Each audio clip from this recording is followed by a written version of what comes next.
Via Cornigliano in Genoa is a very busy and very noisy arterial road. The municipality decided to redevelop it to render it more livable with a radical and innovative intervention. So a pilot project, the first of its kind in Italy, was designed that involved creating a digital model of the road, both at surface level and by mapping the surfaces below it. The process of building the digital model involved several phases.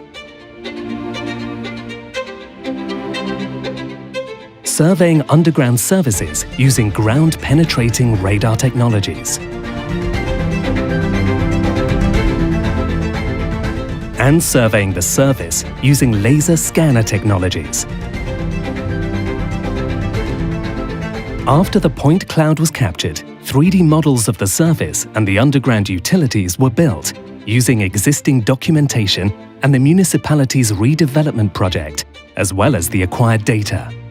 Then, the survey data was processed, thanks to Autodesk ReCap Pro. Next, Autodesk Civil 3D was used to model the underground surfaces.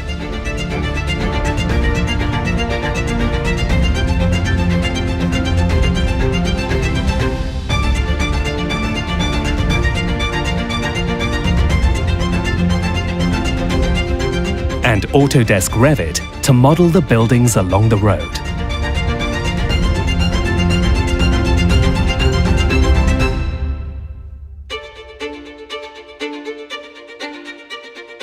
Autodesk Infraworks made it possible to model the entire territorial context. This was done utilizing the geospatial data and the models previously created with the other software.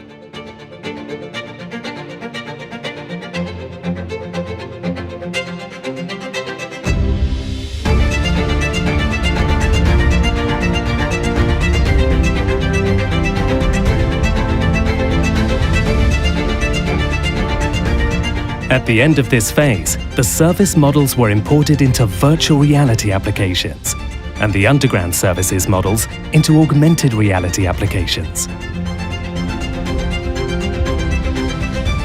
This example shows how digitization and the use of parametric and visual technologies can concretely assist public administrations to present redevelopment projects to their citizens, to effectively manage the maintenance and management of underground services, and to collaborate in a revolutionary way with professionals like architects and engineers. Innovation and technology are central to the redevelopment of Via Cornigliano in Genoa.